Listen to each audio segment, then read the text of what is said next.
There are moments in history when a single death changes everything. Not because the person who died was a king or a conqueror. Not because armies fell or thrones collapsed. But because the way a person died said something about what they believed that no amount of living could have said as clearly. The year was approximately 67 of the Common Era. The city of Rome stretched across its 7 hills in all its magnificent and brutal certainty. And somewhere within that city, walking toward a place of execution along a road that stretched south toward the sea, was an old man who had traveled more than 10,000 miles for a message he believed was worth dying for. His name was Paul. And what happened in the moments after his death, the early church never forgot. Before we continue, comment what time you are watching and where in the world you are from, and do not forget to subscribe, because tomorrow's story is one you simply cannot miss. To understand what happened at the end of Paul's life, you first need to understand what his life had been. Paul was not born into greatness by any measure the Roman world would have recognized. He was born in Tarsus, a city in the region of Cilicia in what is now southern Turkey, into a Jewish family that held Roman citizenship, a legal status of significant practical value that would, in the end, determine the manner of his death. His name at birth was Saul. He was trained as a Pharisee, educated in Jerusalem under one of the most respected teachers of Jewish law in his generation, a man named Gamaliel. He was, by every account available to us, zealous. That word appears repeatedly in connection with the early Saul of Tarsus, zealous for the law, zealous for the traditions of his fathers, zealous to the point where his zeal became violence. He did not simply oppose the followers of Jesus of Nazareth. He hunted them. He stood and watched, with approval as the first martyr of the Christian faith, a man named Stephen, was stoned to death by a crowd in Jerusalem. He carried letters of authorization from the chief priests that gave him legal permission to travel to synagogues in distant cities, and bind anyone he found following the way of Jesus, and bring them back to Jerusalem for punishment. He was, by his own later admission, a man who had tried to destroy the Church of God. Then something happened on a road to Damascus that made Saul of Tarsus impossible to explain by any ordinary category. The book of Acts records it plainly. A light from heaven, brighter than the midday sun, struck him to the ground. A voice spoke to him in the Hebrew tongue. "Saul, Saul, why are you persecuting me?" When he asked who was speaking, the voice answered, "I am Jesus, whom you are persecuting." He was blind for 3 days after that. He did not eat. He did not drink. He sat in the dark and waited, and whatever was happening inside him during those 3 days was a dismantling so complete that the man who emerged from them was not the same man who had ridden toward Damascus carrying letters of arrest. He was someone new. He would spend the rest of his life trying to explain what had happened to him on that road, not as a psychological event or a moment of personal transformation, but as an encounter. A real encounter with a real person who had been crucified and had risen from the dead and had stopped a man on a road in Syria and called him by name. That was the claim at the center of everything Paul would ever say, or write, or suffer for. Not a philosophy. Not a system. A person. A risen person. And the question of whether that claim was true or false was, Paul understood, the question upon which everything else depended. What followed the Damascus road was a life that would be difficult to believe if it were not so extensively documented. Paul traveled across the ancient Mediterranean world in a series of journeys that covered thousands of miles by land and sea. He preached in synagogues, and in market squares, and in private homes, and before governors and kings. He established communities of believers in cities as far apart as Philippi in Macedonia, and Corinth in Achaia, and Ephesus in Asia Minor and, eventually, Rome itself. He wrote letters to these communities, letters that were carried by messengers across the empire, and read aloud in gatherings of believers, and copied and shared, and preserved with a care that tells you something about how those early communities received them. Those letters survive. They are among the most widely read documents in the history of human civilization. And they were written by a man who was, for most of the time he was writing them, either under threat of death, in the process of recovering from violence, or literally in chains. He was beaten with rods on 3 separate occasions. He received 39 lashes from Jewish authorities 5 times. He was stoned in the city of Lystra, and left for dead outside the city gates. He was shipwrecked 3 times. He spent a night and a day adrift in open water. He faced dangers from rivers and from bandits and from his own countrymen, and from Gentiles, and from false believers, who claimed to follow the same faith he preached, while working to undermine him from within. He wrote of all of this not with bitterness and not with the kind of careful understatement that obscures the reality of suffering, but with a directness that makes clear he understood exactly what his life had cost him, and had decided the cost was worth it. I have learned, he wrote to the community in Philippi, in whatever state I am, to be content. The Greek word he used carries the sense of self-sufficiency, of a person who has found an interior stability that does not depend on external circumstances. He had found it in the worst circumstances imaginable. And now, at the end of everything, in a cell in Rome, with the sentence of death already pronounced, he was about to demonstrate it one final time. The Rome that Paul entered as a prisoner was the Rome of the Emperor Nero. It is important to understand what that meant.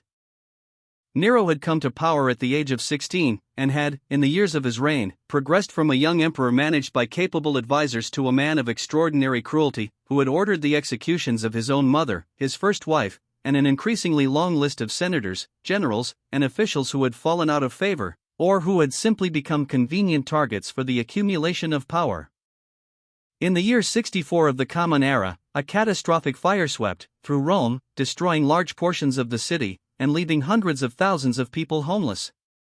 The historical sources are divided on whether Nero ordered the fire, or merely failed to prevent it. What is clear is that someone needed to be blamed for it, and Nero found in the Christian community a population that was already viewed with suspicion by their neighbors, who did not fully understand their practices, and who had heard enough strange reports about their beliefs and their gatherings to make them easy to paint as enemies of Roman society. The persecution that followed the fire was severe by any historical measure. Christians were arrested, tried, and executed. Some were covered in the skins of wild animals and thrown to dogs. Some were crucified. Some were set on fire to illuminate Nero's gardens at night. The Apostle Peter, according to early Christian tradition, died during this period, crucified at his own request in an inverted position, because he declared himself unworthy to die in the same manner as his Lord. The empire that Paul had spent years navigating, using his Roman citizenship to travel and appeal and survive, had turned entirely against the movement he had given his life to build. Paul had been in Rome before, under a different kind of custody.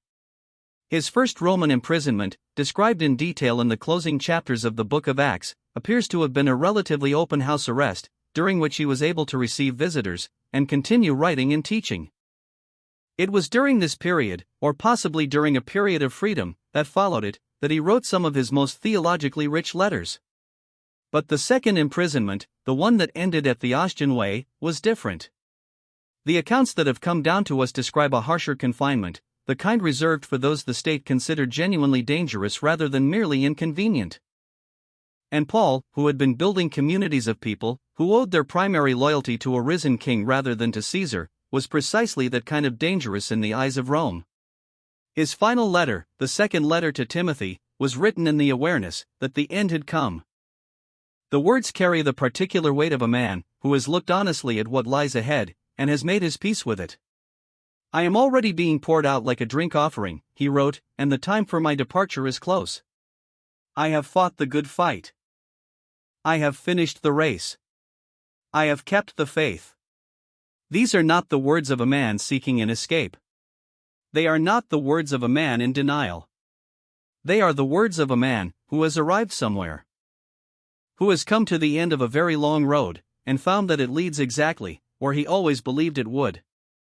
The execution of Paul, according to early Christian tradition preserved in the writings of Tertullian, Eusebius of Caesarea, and Jerome, took place along the Ostian Way, the road that ran south from Rome toward the port city of Ostia at the mouth of the Tiber River. The specific location named in these traditions is a place that would later become known as Aquae Salvii, approximately 3 miles from the walls of the city. The date is placed by most scholars in the period of 67 or 68 of the Common Era, during the final years of Nero's reign. Because Paul was a Roman citizen, he was legally protected from crucifixion, which was the standard method of execution for non-citizens. Roman law provided him a different end, one that was considered, by Roman standards, more dignified. He would be beheaded. The soldiers who accompanied him to that place came to carry out a sentence. They did not come expecting anything unusual. They had done this before. They would do it again. Executions were the routine business of empire. And yet what the early church recorded about what happened at that roadside outside Rome was anything but routine. The first thing the early church remembered was the manner in which Paul died. Among those present at the execution, according to traditions preserved in the writings of the 2nd and 3rd centuries, were soldiers and officials of the Roman state, whose purpose was simply to ensure that the sentence was carried out. These were professional men. Men trained in the enforcement of imperial will. Men who had stood at many executions, and had learned to be unmoved by what they witnessed. And yet the accounts that circulated among the earliest Christian communities described something about Paul's final moments that these men were not prepared for. The traditions consistently speak of a quality of peace that surrounded Paul as he walked to the place of his death. Not the resignation of a man who has given up fighting. Not the forced calm of someone performing courage for an audience. Something else. A stillness that came from inside and did not correspond to the external reality of a man about to be killed by the most powerful state in the world. Paul, according to these accounts, spoke words of prayer before his death. He gave thanks. He blessed those around him. He declared his faith one final time in the hearing of the soldiers and officials who had come to execute him. He did not curse Nero. He did not call down judgment on his persecutors. He did not plead for his life or protest the injustice of his sentence. He prayed. And the manner of that praying, the composure that accompanied it, the absence of the terror and desperation that those soldiers had seen in many condemned men, was itself understood by the early church as something significant. This was not merely a man dying bravely. This was a man demonstrating, in the most final and irreversible circumstances available to him, the truth of what he had spent 30 years proclaiming. That in Christ, death loses its power to terrify. That the one who had written to live as Christ and to die as gain had meant every word of it, not as poetry, not as aspiration, but as settled and tested conviction. The peace of his dying was itself a sermon.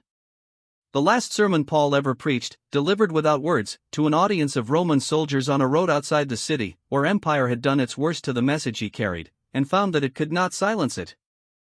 The second miracle recorded in early Christian tradition concerns what is described as a physical sign that accompanied the moment of Paul's death. The account appears in the apocryphal Acts of Paul, a text that dates to the 2nd century and reflects traditions that were circulating among Christian communities within living memory of the events themselves. According to this account, at the moment of Paul's execution, instead of blood, something white, described in various traditions as resembling milk, flowed from the wound. This is the account that modern readers often find most difficult to receive, and it deserves careful engagement rather than either credulous acceptance or immediate dismissal. The early church did not record it as a biological anomaly seeking a medical explanation. They did not record it as a magic trick intended to impress skeptical onlookers. They received it as a sign, a visible declaration made not in language, but in the physical world itself, that the man who had died was one who had been, as he himself wrote, crucified with Christ. One who had spent decades being emptied of himself, so that something greater could occupy the space. Paul had written to the Galatians, "I have been crucified with Christ, and I no longer live, but Christ lives in me."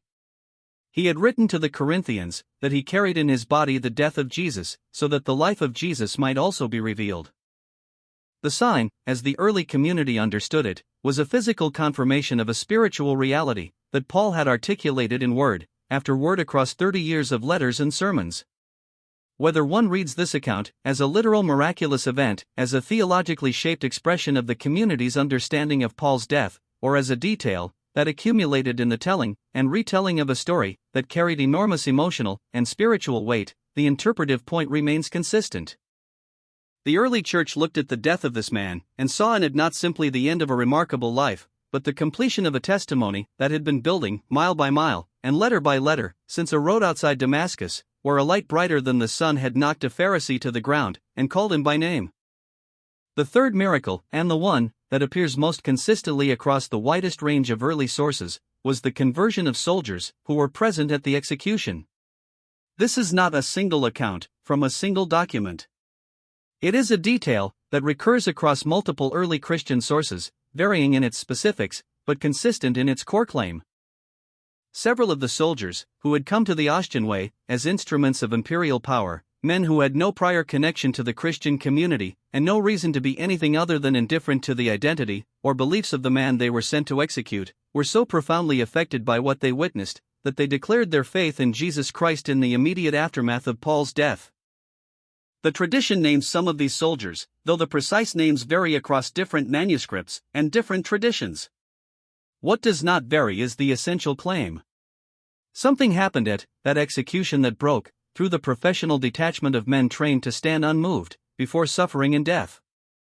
Something about the manner of Paul's dying, combined with whatever signs accompanied it, reached past the armor of imperial conditioning and produced in these men the same response that had been produced in men and women across the Mediterranean world for 30 years, as Paul moved through cities and synagogues and private homes carrying the news of a risen Christ. They believed. This pattern had a precedent in Christian memory that would not have been lost on the early communities who preserved these accounts. At the crucifixion of Jesus, recorded in the Gospel of Matthew, a Roman centurion, who had supervised the execution, looked at the man dying on the cross, and said, "Surely this was the Son of God." The soldier who came to enforce death had encountered something he could not categorize within the framework of Roman power and military discipline. Now, decades later, on a road outside Rome, at the execution of the man who had carried the news of that crucifixion and resurrection to more places and more people than any other single figure in the apostolic generation, something similar was said to have happened again. The executioners became believers. The instruments of imperial power became witnesses to the very message the empire had tried to silence. And Paul, who had written from a Roman prison that what had happened to him had served to advance the gospel throughout the whole palace guard and to everyone else, was still advancing it. Even in death. Even in the silence that followed the executioner's stroke. To understand the full weight of what those three accounts meant to the communities that preserved them, you need to understand what those communities had lost in losing Paul. By the time of his execution, Paul had been the single most significant figure in the geographic expansion of the Christian faith. He had not been its founder. He had not known Jesus of Nazareth during Jesus' earthly ministry. By his own account, he had encountered the risen Christ, but he had not walked the roads of Galilee or sat at the table in the upper room. He came to the movement from outside violently and was transformed from its most dangerous opponent into its most effective missionary. The churches he had established or strengthened stretched from Galatia in the east to Macedonia and Achaia in the north and west, from Asia Minor to Rome itself. His letters had already begun to circulate among Christian communities throughout the empire by the time of his death. They were read aloud in gatherings of believers. They were copied by hand and passed from community to community. They were treasured not as historical documents, but as living correspondence from a man who knew the communities he was writing to, who had sat with them and worked among them and wept openly when leaving them and loved them with a love he described as the kind that bears all things and believes all things and hopes all things and endures all things. When the news of his execution reached these communities, it arrived with the particular weight of something that had been feared and was now confirmed. Timothy, whom Paul had called his true son in the faith, would have received word. The believers in Philippi, the community Paul had described as his joy and crown, would have heard. The church in Corinth, with all its complicated history and its long and sometimes painful correspondence with the apostle, would have learned. The community in Ephesus, where Paul had spent more than 2 years, and where he had wept publicly when saying his farewell, telling them he would not see them again, would have received the news, and would have remembered those tears, and understood that he had known. All of them would have known that the man who had written, "I have fought the good fight, I have finished the race, I have kept the faith," had now done exactly that, and had done it in a Roman prison, and had been beheaded on a road outside the city, and was gone. And yet the church did not collapse. This is one of the most historically remarkable facts of the entire apostolic period, and one that is not always given the attention it deserves. The movement that was built, humanly speaking, so significantly upon the energy, and the intellect, and the missionary vision, and the theological articulation of Paul of Tarsus did not disintegrate when Paul of Tarsus was killed. It continued. It deepened. It spread.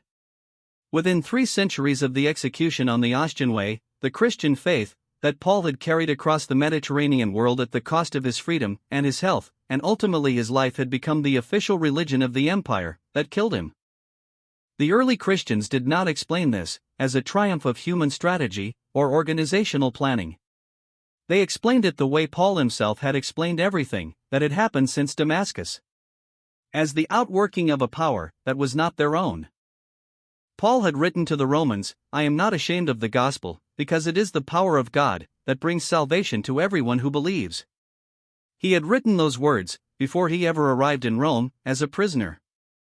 Before the chains, and the trials, and the cell, and the Ostian Way. He had believed them then, and he had demonstrated them across every mile, and every hardship of his ministry. And the survival and growth of the communities he left behind, in the face of the execution of their most significant apostle, was itself a form of confirmation of what he had always claimed. That the power at work in this message was not the power of eloquent speech or impressive human credentials. It was the power of something that did not die when the men who carried it died. The 3 accounts, from the Ostian Way, the peace in which Paul died, the sign that accompanied his death, and the conversion of soldiers who witnessed it, were not remembered by the early church as isolated wonders. They were remembered as a pattern. A pattern that was consistent with everything Paul had taught and everything Paul had been. The peace of his dying was not surprising to those who had read his letters and understood his theology. This was a man who had written, from inside a Roman prison, "I have learned in whatever state I am to be content." This was a man who had described his suffering not as evidence of God's absence, but as the place where God's power was most fully displayed. "When I am weak," he had written, "then I am strong." The peace at the end of his life was the peace he had written about, from the middle of it. It was not a gift given to him only at the final moment. It was the fruit of a life shaped by 30 years of choosing, in circumstance after difficult circumstance, to believe that the God who had stopped him on the road to Damascus had not stopped caring what happened to him in the years that followed. The sign that accompanied his death was consistent with a man who had described himself as having been crucified with Christ, as having been poured out like a drink offering, as carrying in his own body the dying of Jesus.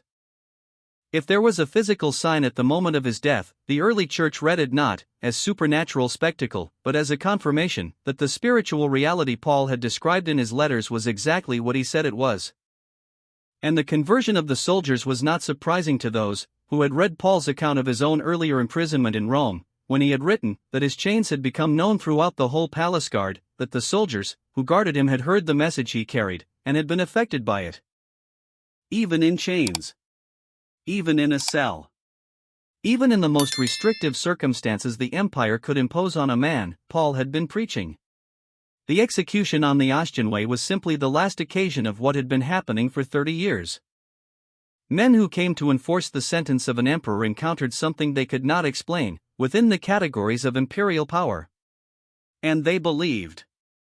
It is worth pausing here, before we come to the road itself, to consider what the early Christian communities made of the fact that Paul died in Rome. Rome was not incidental to Paul's story. It was the destination he had been moving toward, consciously or not, for years. He had written to the Roman community, before he ever arrived there, in a letter of extraordinary theological depth, that many scholars consider the single greatest document he ever produced. He had told them he hoped to visit on his way to Spain, that he had long desired to see them, that he had been prevented, until now, but intended to come. He came, in the end, in chains. He arrived not as a traveling missionary, with plans to press further west, but as a prisoner appealing to Caesar for justice.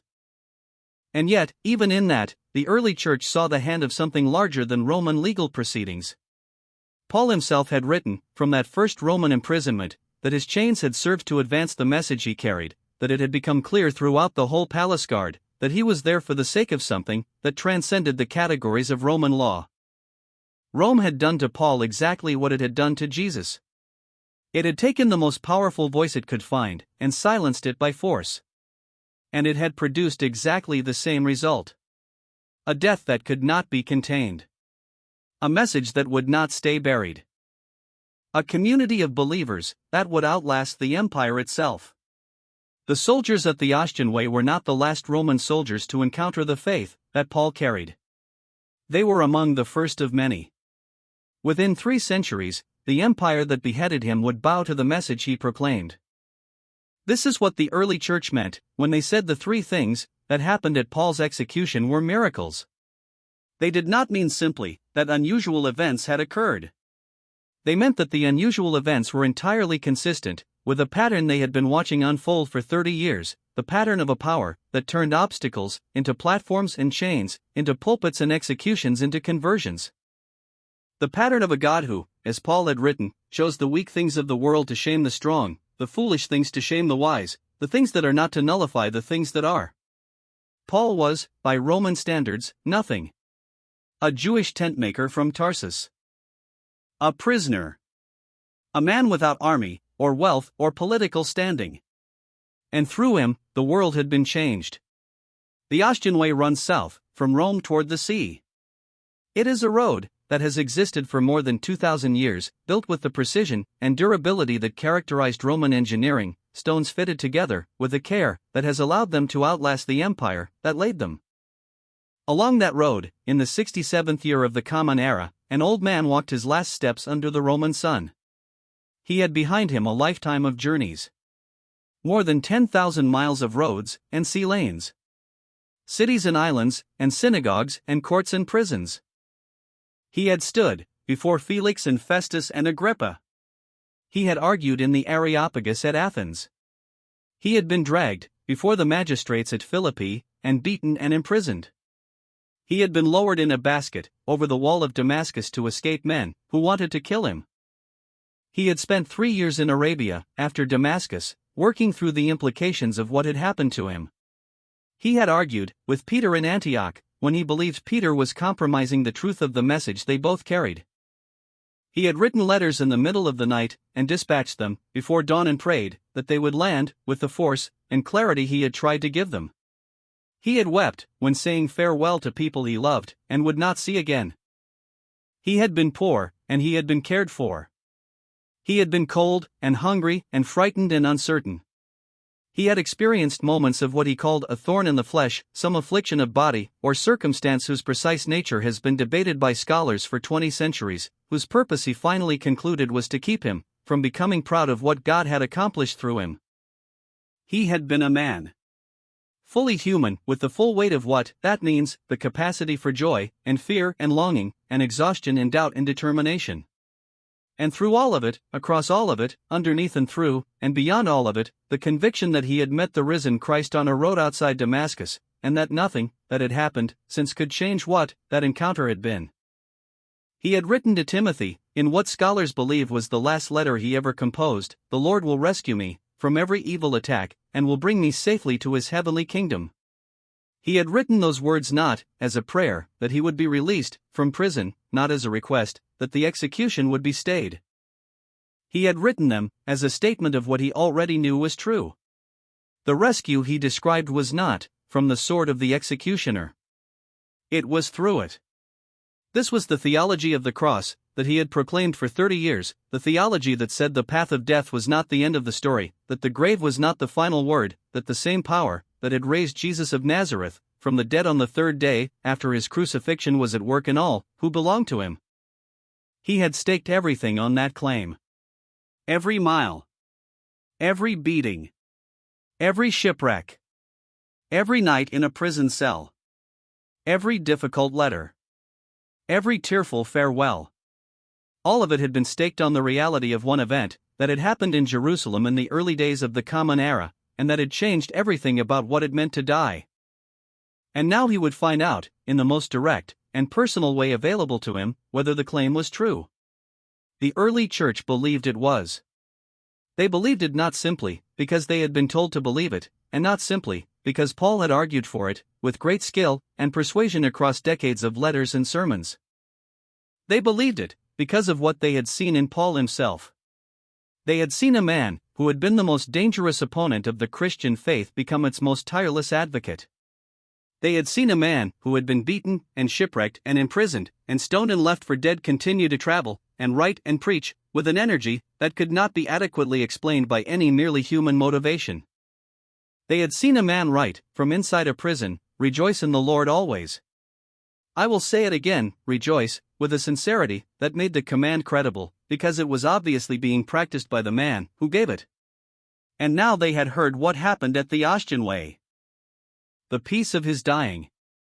The sign that accompanied it. The soldiers who believed. These were not new things, not additions to the story of Paul. They were the conclusion of it, the final chapter of a life that had been consistently and increasingly pointed toward the same reality, from the moment a light from heaven struck a man to the ground outside Damascus, and a voice said his name. Paul had written, in the 8th chapter of his letter to the Romans, in what many scholars consider the greatest single passage in all his letters, a declaration that the early church returned to in the days, and months, and years after his death, and found, each time, that it held the full weight of what they needed it to hold. He had written, "For I am convinced that neither death, nor life, neither angels, nor demons, neither the present, nor the future, nor any powers, neither height nor depth, nor anything else in all creation, will be able to separate us from the love of God that is in Christ Jesus our Lord." He had written those words in faith. He had now lived them in fact. The execution on the Ostian Way had not separated him from what he described. It had completed his arrival at it.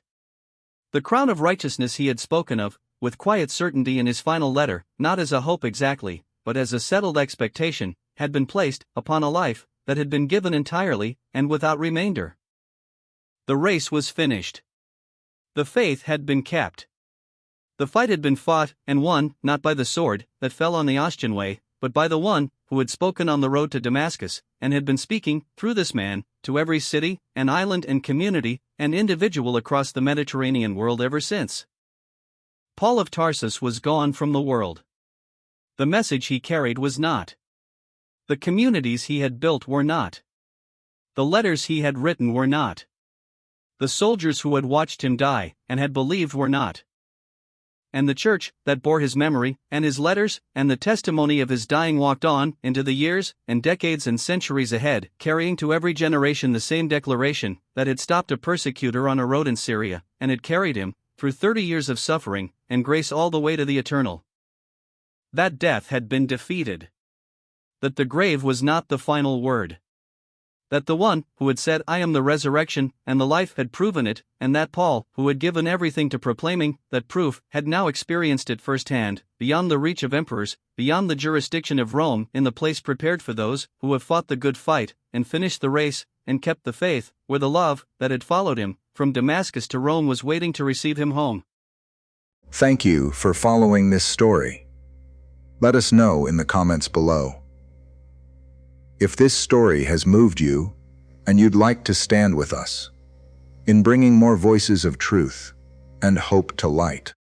And of course, don't forget to subscribe so you won't miss the next chapter. We're preparing for you.